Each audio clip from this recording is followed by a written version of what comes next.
Hi hello, ചെമ്പനീർ പൂവിന്റെ എല്ലാ പ്രിയപ്പെട്ട പ്രേക്ഷകർക്കും മെട്രോ സ്റ്റാറിലേക്ക് സ്വാഗതം. അങ്ങനെ അച്ചമ്മ ചന്ദ്രോദയത്തിൽ എത്തിയ അന്ന് തൊട്ട് തന്നെ നമ്മുടെ ചന്ദ്രമതിയുടെ പത്തി താഴ്ന്നിരിക്കുകയാണ്. ചന്ദ്രമതി പറയുന്നതിനനുസരിച്ച് അടുത്ത ഡോസ് ചന്ദ്രമതിക്ക് നല്ല ഒരു പണി അച്ചമ്മ കൊടുത്തുകൊണ്ടിരിക്കുകയാണ്. അതുകൊണ്ട് തൻ്റെ മരുമക്കളുടെ മുന്നിൽ താൻ ഒരുപാട് താഴ്ന്നു പോയല്ലോ, അല്ലെങ്കിൽ ഇനി അവരെന്നെ കുറിച്ച് എന്തായിരിക്കും വിചാരിക്കുക എന്നൊക്കെയുള്ള ചിന്തയാണ് നമ്മുടെ ചന്ദ്രമതിയുടെ മനസ്സിൽ വന്നിരിക്കുന്നത്. ഇനി എന്തൊക്കെയായിരിക്കും ഇന്നത്തെ എപ്പിസോഡിൽ സംഭവിക്കാൻ പോവുക എന്ന് നമുക്ക് നോക്കാം. അതിനു മുൻപ് ആദ്യമായിട്ടാണ് ഈ ചാനൽ കാണുന്നതെങ്കിൽ തീർച്ചയായിട്ടും സബ്സ്ക്രൈബ് ചെയ്യുക. അപ്പോൾ ഞങ്ങളിടുന്ന പുതിയ സീരിയൽ റിവ്യൂ വീഡിയോസ് എല്ലാം നിങ്ങൾക്ക് ലഭിക്കുന്നതായിരിക്കും.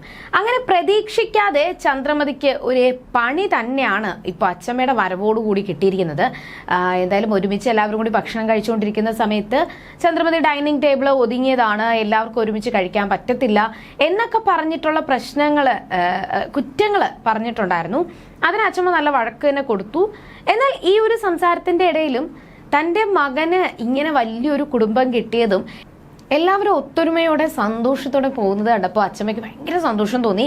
തൻ്റെ മകന് ഇത്രയും വലിയൊരു കുടുംബം കിട്ടിയല്ലോ എന്നുള്ള ഒരു സന്തോഷമായിരുന്നു അച്ചമ്മയ്ക്ക്. എന്നാൽ ഇതിൻ്റെ ഇടയിലും ഓരോ കുത്തിത്തിരിപ്പുണ്ടാക്കാൻ വേണ്ടിയിട്ട് ചന്ദ്രമതി ശ്രമിക്കുവാണ്.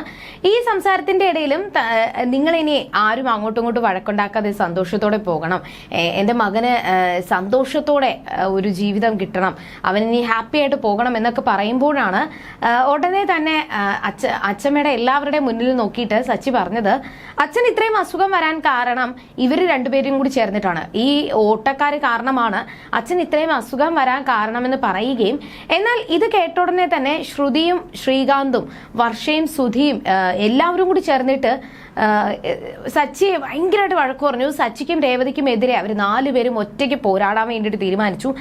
നിങ്ങൾ കാരണമാണ് വഴക്കുണ്ടായത്, ഞങ്ങൾ എന്ത് ചെയ്തെന്നാണ്, ഏട്ടൻ ചുമ്മാ കുടിച്ചുകൊണ്ട് വന്നിട്ട് ഇവിടെ കിടന്ന് വഴക്കുണ്ടാക്കിയതാണ് ഇത്ര പ്രശ്നം എന്നൊക്കെ പറഞ്ഞുകൊണ്ട് രേവതിയും സച്ചിയും ഒരുപാട് കുറ്റപ്പെടുത്താൻ വേണ്ടിയിട്ട് അവർ 4 പേരും ശ്രമിച്ചു. എന്നാൽ ഇതൊക്കെ കണ്ടപ്പോൾ അച്ചമ്മയ്ക്ക് ഒരുപാട് സങ്കടം തോന്നി. തൻ്റെ പേരക്കുട്ടികൾ 3 പേരും ഭയങ്കരമായിട്ട് തമ്മിൽ തല്ലുവാണല്ലോ എന്ന് ഓർത്ത് അച്ചമ്മയ്ക്ക് സങ്കടം വന്നു. എന്നാൽ അവരോട് മിണ്ടാതിരിക്കാൻ പറഞ്ഞതിന് ശേഷം അച്ചമ്മ പറഞ്ഞത് ഇത്രയേ ഉള്ളൂ, എൻ്റെ മകന് വയസ്സായി, അവൻ ഇനി സന്തോഷത്തോടെ ജീവിക്കണമെന്ന ആഗ്രഹമുണ്ട്. അവൻ ഒരുപാട് വർഷം അധ്വാനിച്ച് രാപ്പകലില്ലാതെ കഷ്ടപ്പെട്ട് അധ്വാനിച്ച് കിട്ടിയ പൈസ വെച്ചിട്ട് ഇപ്പോൾ അവൻ റിട്ടയർഡായി സന്തോഷത്തോടെ ജീവിക്കുകയാണ്. എന്നാൽ ഇനി നിങ്ങൾ പ്രശ്നങ്ങളുണ്ടാക്കി അവൻ്റെ പ്രഷർ കൂട്ടരുത്, അവനെ വേദനിപ്പിക്കരുത്. നിങ്ങളെല്ലാവരും ഒത്തൊരുമയോടെ ജീവിക്കണം, ഒത്തൊരുമയോടെ ജീവിച്ചു കഴിഞ്ഞാലേ അവനും നല്ല സന്തോഷമാകൂ എന്ന് അച്ചമ്മ പറഞ്ഞു.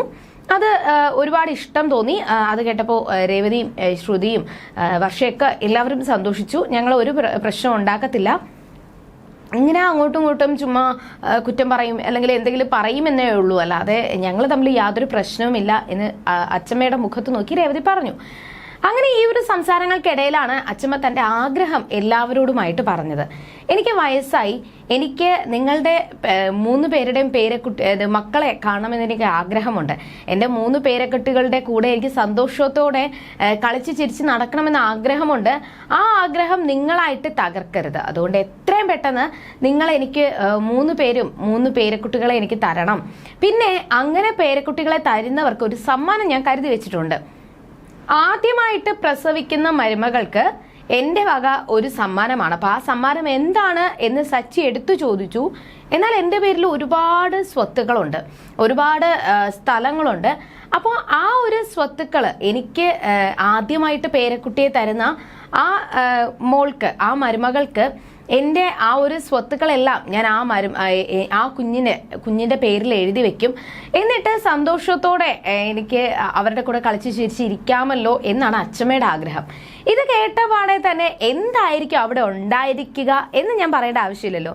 അവിടെ സ്വത്തുക്കളെ മോഹിച്ച് നടക്കുന്ന 2 പേരേ ഉള്ളൂ, നമ്മുടെ സുധിയും ചന്ദ്രമതിയും. അപ്പോൾ ഉടനെ തന്നെ അവരുടെ മനസ്സിൽ, പ്രത്യേകിച്ച് ചന്ദ്രമതിയുടെ മനസ്സിൽ, എങ്ങനെയെങ്കിലും ശ്രുതിക്കും സുധിക്കും ഒരു കുഞ്ഞ് ജനിക്കണം, അവർക്കൊരു കുഞ്ഞ് ജനിച്ചിട്ട് ഈ സ്വത്തുക്കളെല്ലാം അവരുടെ പേരിൽ എഴുതി വെക്കണം. അങ്ങനെ എഴുതി വെച്ച് കഴിഞ്ഞാൽ എനിക്ക് സ്വസ്ഥമാവും. ഒരു കാരണവശാലും രേവതിക്കും സച്ചിക്കും കുഞ്ഞു പിറക്കാൻ പാടില്ല എന്നുള്ളൊരു ചിന്തയാണ് ചന്ദ്രമതിക്ക്. എന്നാൽ ഈ ഒരു സംസാരങ്ങളൊക്കെ കഴിഞ്ഞ് അച്ചമ്മ പെട്ടെന്ന് തന്നെ അവിടെ നിന്ന് ഇറങ്ങാൻ വേണ്ടിയിട്ട് നോക്കി. ഒരു ജോലിയൊന്നും ആകാതെ അച്ചമ്മ അവിടെ പെട്ടെന്ന് ഈ ഒരു വിവരം അറിഞ്ഞപ്പോൾ, തൻ്റെ മകന് വയ്യാന്ന് അറിഞ്ഞപ്പോൾ ഓടി വന്നതാണ്. അതുകൊണ്ട് അച്ഛമ്മ പെട്ടെന്ന് തന്നെ പോകാനായിട്ട് നിൽക്കുവാണ്. അപ്പോൾ പൂജാമുറിയിൽ പോയി പ്രാർത്ഥിച്ചു. തൊഴുതുകൊണ്ടിരിക്കുന്ന ഇടയിലും സുധിക്കും ചന്ദ്രമതിക്കും സന്തോഷമായത് അച്ഛമ്മ എത്രയും പെട്ടെന്ന് പോകുമല്ലോ, പിന്നെ പേടിക്കേണ്ട ആവശ്യമില്ലല്ലോ, പിന്നെ സ്വസ്ഥമാകാമല്ലോ. എല്ലാവരുടെയും മുന്നിൽ വെച്ച് അമ്മ എന്നെ ഒരുപാട് വഴക്ക് പറഞ്ഞു, കുറ്റപ്പെടുത്തി. ഇനി എന്തായാലും അങ്ങനെയൊന്നും ഉണ്ടാകില്ലല്ലോ എന്നാണ് ചന്ദ്രമതിയുടെ മനസ്സിൽ. അങ്ങനെ സച്ചി വന്നു, ഓരോ കാര്യങ്ങൾ പറഞ്ഞു. സംസാരിക്കുന്നതിൻ്റെ ഇടയിൽ എനിക്ക് രേവതി ഒന്ന് കാണണം, രേവതിയെ കണ്ടിട്ട് ഞാൻ പെട്ടെന്ന് വരാം. അപ്പോൾ അച്ഛമ്മ പോകുന്നു എന്ന് അറിഞ്ഞപ്പോൾ ചന്ദ്രമതിക്കും സുധിക്കും സന്തോഷമായെങ്കിലും ബാക്കി എല്ലാവരും വർഷയടക്കം സങ്കടപ്പെട്ടു. അച്ഛമ്മയെ പോലെ അച്ഛമ്മ എനിക്ക് കിട്ടിയതിൽ ഒരുപാട് സന്തോഷമുണ്ട്. എന്തായാലും അച്ഛമ്മ പെട്ടെന്നൊന്നും പോകരുത്, ഇവിടെ തന്നെ നിൽക്കണം എന്ന് വർഷ ആവശ്യപ്പെട്ടു. എന്നാൽ എനിക്ക് എത്രയും പെട്ടെന്ന് പോയേ മതിയാകൂ എന്ന് പറഞ്ഞുകൊണ്ടിരിക്കുന്നതിന്റെ ഇടയിൽ രേവതി ഒന്ന് കണ്ടിട്ട് വരാമെന്ന് പറഞ്ഞ് അച്ഛമ്മ അങ്ങോട്ടേക്ക് പോയി. എന്നാൽ രേവതിയോട് കുറച്ച് കാര്യങ്ങൾ സംസാരിക്കാനുണ്ടെന്ന് പറഞ്ഞിട്ടാണ് അച്ഛമ്മ പോയത്. എന്നാൽ അച്ഛമ്മ എന്തായിരിക്കും രേവതിയോട് മാത്രമായിട്ട് സംസാരിക്കാൻ പോകുന്നത്? ഇനിയിപ്പോൾ സ്വത്തിന്റെ കാര്യം എന്തെങ്കിലും ആയിരിക്കുമോ എന്നുള്ളൊരു സംശയവും ടെൻഷനും ചന്ദ്രമതിക്കുണ്ടായി. എന്നാൽ അച്ഛമ്മ സംസാരിക്കാൻ പോയത് സ്വർണത്തെ പറ്റിയായിരുന്നു. രേവതിയുടെ റൂമിൽ ചെന്ന പാടെ തന്നെ രേവതിയോട് കാര്യങ്ങൾ ചോദിച്ചു. എന്നിട്ട് മോളെ, സച്ചിക്ക് ഒരുപാട് കടങ്ങളുണ്ടോ? കടങ്ങളുള്ളത് കൊണ്ടാണോ നിന്റെ സ്വർണവും എല്ലാം അവൻ വിറ്റത്, അല്ലെങ്കിൽ അവൻ പണയം വെച്ചത് അതിന് വേണ്ടിയിട്ടാണോ എന്നൊക്കെ ചോദിച്ചു. എന്നാൽ എൻ്റെ സ്വർണം ഇവിടെ ലോക്കറിൽ തന്നെ ഉണ്ടെന്ന് പറയുമ്പോഴും അച്ഛമ്മ അത് വിശ്വസിച്ചില്ല. നീ സത്യം പറ, എന്താ സംഭവിച്ചത്? എന്നാൽ അവസാനം അച്ഛമ്മയോട് കള്ളം പറയാൻ പറ്റാതെ രേവതി അന്ന് നടന്ന സംഭവങ്ങളെല്ലാം പറഞ്ഞു. ഉടനെ തന്നെ അച്ഛമ്മയ്ക്ക് ഒരുപാട് ദേഷ്യം വന്നു. അതും ചന്ദ്രമതി ഉണ്ടാക്കിയ സ്വർണ്ണമല്ല, ഞാൻ നിനക്ക് തന്ന സ്വർണ്ണമാണ്. ആ സ്വർണം നീ എന്തിന് ചന്ദ്രമതിയുടെ കയ്യിലെടുത്ത് കൊടുത്തു? അല്ലെങ്കിൽ അത്രയും അഹങ്കാരമോ ചന്ദ്രമതിക്ക്? എല്ലാവരുടെയും മുന്നിൽ വെച്ച് എൻ്റെ മോളെ വേദനിപ്പിച്ചിട്ട് ആ പൈസ, ആ ഒരു സ്വർണം അടിച്ചു മാറ്റാനായിട്ട് അവൾക്ക് ഇത്ര ധൈര്യമോ എന്ന് ദേഷ്യപ്പെട്ട അച്ഛമ്മ നേരെ ചന്ദ്രമതിയോട് ചോദിക്കാൻ വേണ്ടിയിട്ട് പോയി. എന്നാൽ അച്ഛമ്മ ഉടനെ തന്നെ അച്ഛമ്മയെ രേവതി തടഞ്ഞു. ഇതിന്റെ പേരിൽ ഒരു പ്രശ്നം ഉണ്ടാക്കണ്ട എന്ന് വിചാരിച്ച് രേവതി തടഞ്ഞു.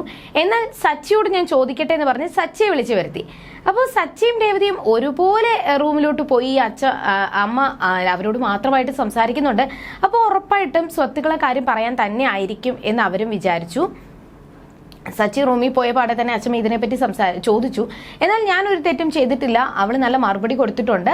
പിന്നെ അവളായിട്ട് ഒരു ബോൾഡ് ആകാത്തതാണ്, അല്ലെങ്കിൽ മറ്റുള്ളവർ എന്ത് പറയുമ്പോഴും അവളായിട്ട് എല്ലാം കേട്ട് നിൽക്കുന്നതാണ് എന്ന് പറഞ്ഞ് രേവതിയെ കുറ്റപ്പെടുത്തി. അങ്ങനെ അവസാനം നീ ഒരു കാരണവശാലും രേവതിയെ വേദനിപ്പിക്കരുത് എന്ന് പറഞ്ഞിട്ടാണ് അച്ഛമ്മ പോയത്. രേവതിയുടെ കഴുത്തിൽ ഒരു സ്വർണ്ണ താലിമാല വാങ്ങിച്ചിടാനായിട്ട് പൈസ ഞാൻ കൊടുക്കാമെന്ന് പറഞ്ഞിട്ടും എൻ്റെ ഭർത്താവ് വാങ്ങിച്ചിരുന്ന പൈസയിലെ ഞാൻ ആദ്യമായിട്ട് താലി വാങ്ങിച്ചിടത്തുള്ളൂ എന്ന് രേവതി ശബ്ദം എടുത്തിട്ടുണ്ടായിരുന്നു. അങ്ങനെ അവരെ അനുഗ്രഹിച്ച് അച്ഛമ്മ താഴോട്ട് വന്നു. അങ്ങനെ പോകാനായിട്ട് ഇറങ്ങുന്ന സമയത്ത് വർഷയും ശ്രീകാന്തും വന്ന് അനുഗ്രഹം മേടിക്കുവാണ്. അനുഗ്രഹം വാങ്ങിച്ചതിന്റെ പിന്നാലെ തന്നെ അച്ഛമ്മ കുറച്ച് പൈസ എടുത്ത് അവരുടെ കയ്യിൽ കൊടുത്തു. അനുഗ്രഹം കൊടുത്തതിന്റെ പിന്നാലെ തന്നെ പൈസ കൊടുക്കണമെന്ന ഒരു ആചാരമാണ്, അങ്ങനെ കൊടുത്തു.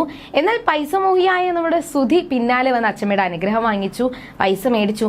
എന്നാൽ ഇതിന്റെ ഇടയിലും ചന്ദ്രമതി ഓരോ പ്രശ്നങ്ങൾ ഉണ്ടാക്കാൻ വേണ്ടിയിട്ട് ശ്രമിക്കുന്നുണ്ട്. ഇനി അവരുടെ ജീവിതത്തിൽ എന്തൊക്കെ സംഭവിക്കുമെന്ന് നമുക്ക് വരുന്ന എപ്പിസോഡുകളിൽ കണ്ടറിയാം. അതുവരേക്കും ടാറ്റാ ബൈ.